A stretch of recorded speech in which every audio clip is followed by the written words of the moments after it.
Well, changes to the way China administers Hong Kong mean that effectively, if Britain is extraditing to Hong Kong, you are, to all intents and purposes, extraditing to mainland China. But this saga today goes way beyond the extradition phenomenon. There is a rethink going on in some Western capitals, led by the United States, but definitely happening here as well, to an extent, in London and some other capitals, a sense that China has moved to a new aggressive phase, and that needs to be absorbed into policy. Policy needs to shift. On his way over here, due to land any minute, is the US Secretary of State Mike Pompeo. He's going to tomorrow meet a whole load of MPs who he thinks helped to harden the government's line on the last toughening of policy against China, the banning of Huawei from 5G, and hope to lay out a menu of other things. I suspect that he hopes he can get tougher policy on as well. So there is a whole menu of stuff going on here that goes beyond today's change in extradition law. From the front line of Hong Kong demonstrations to exile in Britain. Today, Nathan Law was in Westminster, and he heard the Foreign Secretary act on his plea to stop the extradition agreement with Hong Kong. And the government has decided to suspend the extradition treaty immediately and indefinitely. Do you feel safer after that? For me, without the possibility of being extradited back to Hong Kong or even China would be a reassuring message for me. The government said it was retaliation for China trying to absorb Hong Kong completely into mainland China and its laws. Britain would also ban the sale of arms to Hong Kong. As Nathan Law met MPs across Westminster, the only voices of dissent were calls on the government to get even tougher. We say to the government, we'll wait and see on extradition, but that's a step in the right direction, but go further as well. Mike Pompeo, the US Secretary of State, here leaving the US for London this morning, will lay that message on very thick. He's expected to thank Britain for barring Chinese telecoms giant Huawei from 5G, but seek agreement to move against other Chinese companies. A Trump re-election campaign ad running against the Chinese-owned TikTok, which Washington says is stealing data from Western youth. Banning TikTok in this country. China's It's something TikTok. we're looking at, yes. Why would you ban it? Well, it's a big business. China, look, what happened with China with this virus, what they've done to this country and to the entire world. Would you recommend that people download that app on their phones tonight, tomorrow, anytime currently? Only if you want your private information in the hands of the Chinese Communist Party. What's on the shopping list when Mike Pompeo comes over, do you think? Well, I think there are a number of things that he'll want us to do and the others to do, because he's going to be visiting others as well. ByteDance, run TikTok, is up there with Huawei. It's a huge data harvesting system. They are next up on the list. And you get a sense that the British government will listen to that and is up for action? Well, I think the British government is already looking carefully at that. A Chinese government spokesman warned Britain not to make further steps down the wrong path and warned of resolute actions. Nathan Law may be in Britain free of the risk of extradition, but worries what actions China might be capable of. We all know how extensive China's reach could be. It's a long arm and it could reach you feel? Well, possibly so. That's why I'm taking extremely careful measures to try to protect myself and my personal safety. You're still keeping your location secret, your exact location, even though you're in Britain? Well, of course, I constantly move and being extremely aware of my surroundings. Red carpet moments like this are gone. The government still wants to stay engaged with this economic superpower, but 5 years on from these matey scenes, it wants to send very different, tough messages, and it hopes change China's behaviour. Gary Gibbon there. Well, Canada and Australia have already suspended their extradition agreements with Hong Kong, and both countries have been on the receiving end of China's diplomatic wrath. Beijing had already warned the UK to tread carefully, promising a resolute response. Our Foreign Affairs correspondent Jonathan Miller reports. The People's Republic of China is an empire whose foreign adventurism is not confined to this planet. Next week, Beijing Aerospace Control launches its mission to Mars, a distance 1,000 times further than the Moon. A quest for heavenly truths befitting a 21st century superpower. a much greater leap for mankind. If Beijing's ambitions are extraterrestrial, the scope of its contentious new Hong Kong sedition law is extraterritorial. Those falling foul of it, wherever they hail from, risk life in jail if they dare set foot in Hong Kong. For Hong Kongers themselves, well, the majority now find themselves on the front line of a growing global resistance to China's authoritarianism. Yesterday, pro-democracy activist Joshua Wong applied to run for a seat in the Beijing-controlled legislature. He's been barred from standing before. Our voice is our vote, and we hope to let the world to know how we not choose to surrender, how we choose not to kowtow to China. The UK has joined a growing band of renegades and rebels which also refuse to kowtow. China takes a dim view of such insolence. 2 Canadians in jail charged with espionage in apparent retaliation for the arrest of a Huawei executive. Australia hit with trade sanctions and Beijing's warned Chinese students away. Both countries beat Britain to shelving their extradition agreements. Relations fraying badly with the US too, the trade war giving way to increasingly shrill and belligerent rhetoric. On the home front, the repression of Muslim Uyghurs in Xinjiang and the Sinicization of Tibet, both regions, like Hong Kong, supposedly autonomous, but Beijing's bulldozer policies of forced assimilation are repressive. Is Hong Kong next? Pro-Beijing politicians there say no.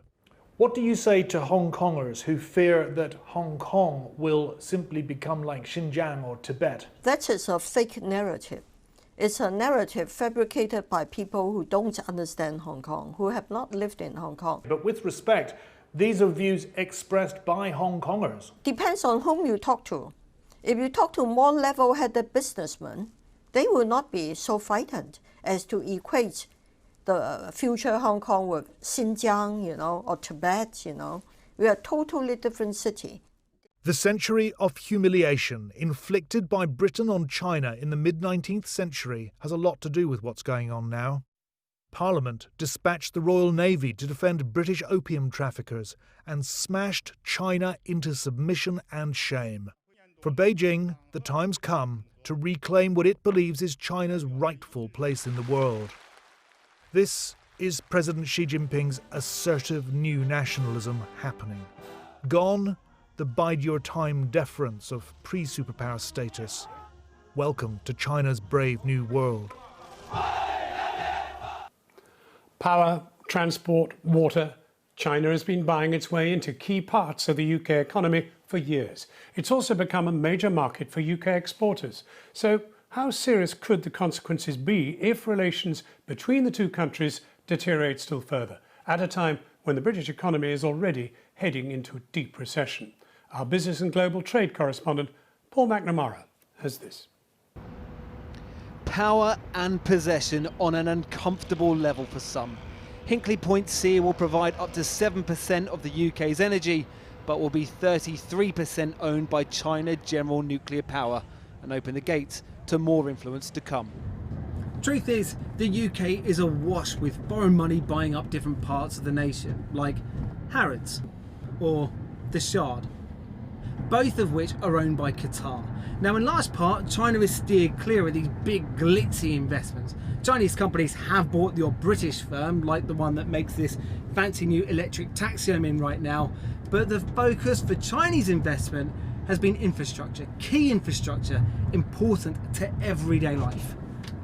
A state-owned Chinese corporation now controls more than a quarter of UK oil production, while a Hong Kong company owns 30% of South Western Railways and the contract to manage Crossrail.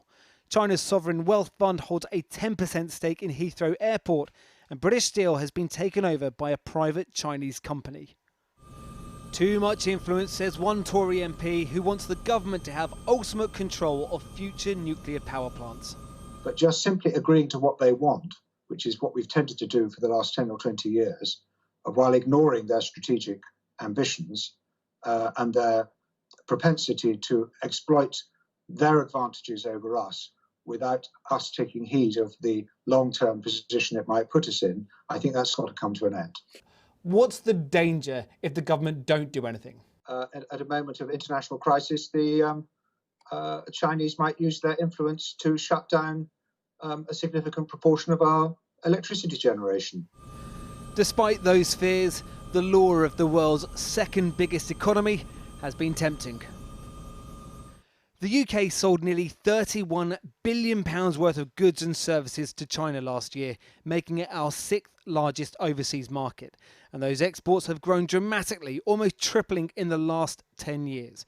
At the same time, we bought £49 billion worth of stuff from China, the 4th largest source of UK imports, making China our largest trade partner outside of the EU and the USA.